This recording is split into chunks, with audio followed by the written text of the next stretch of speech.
Hello, my name's Anne Gravels and this is a short video about how I became an author with Learning Matters, who are now part of Sage Publications Limited.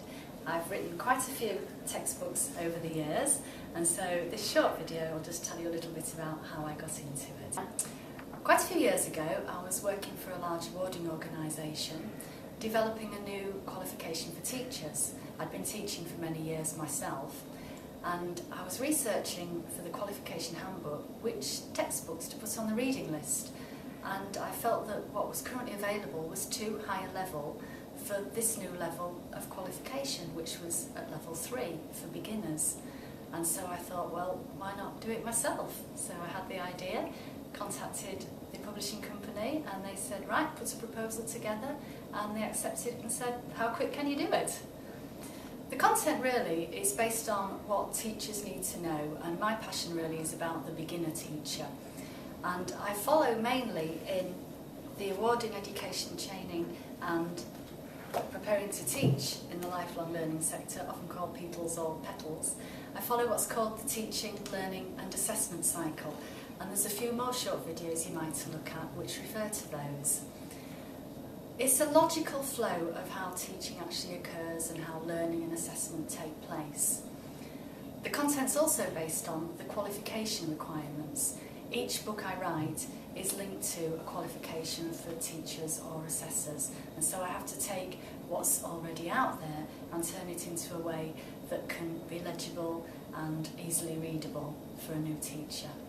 Right, my favourite part of the passing series is really related to the last chapter, which is all about the micro-teach session.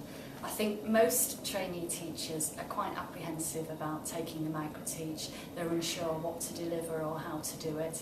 And again, I've got another short video about the micro-teach which you might like to look at. But my favourite parts of the other textbooks, in fact all of them, are the way that the books are put together. Just to show you an example. There's lots of tables and pictures, little activities and little examples. There's bullet lists, and so you're not inundated with a lot of theory.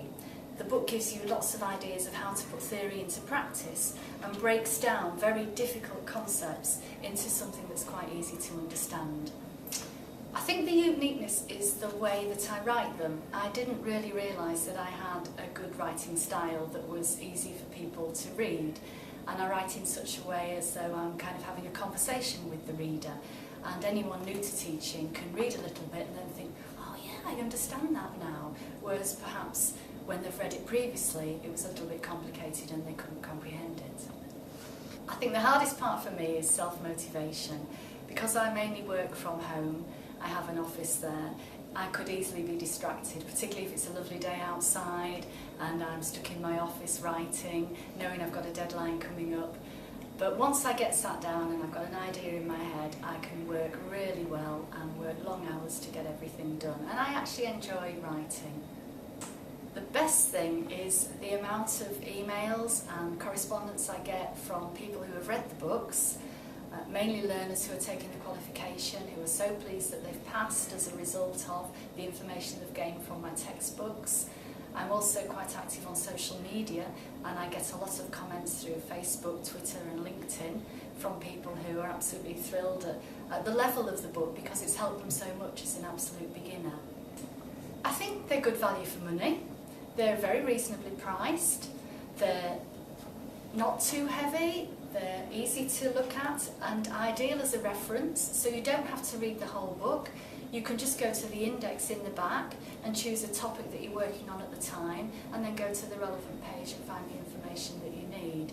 And I think they're a valuable reference source for life really. Once you've finished with it for your qualification, just stick it on your bookshelf and then refer to it when you need to. I'm currently working on 2 books similar to the award in education and training, but they're for the certificate in education and training. Thank you for listening to this video. If you want to contact me, my details will be coming up at the end, and I wish you all the best with your studies. Thank you.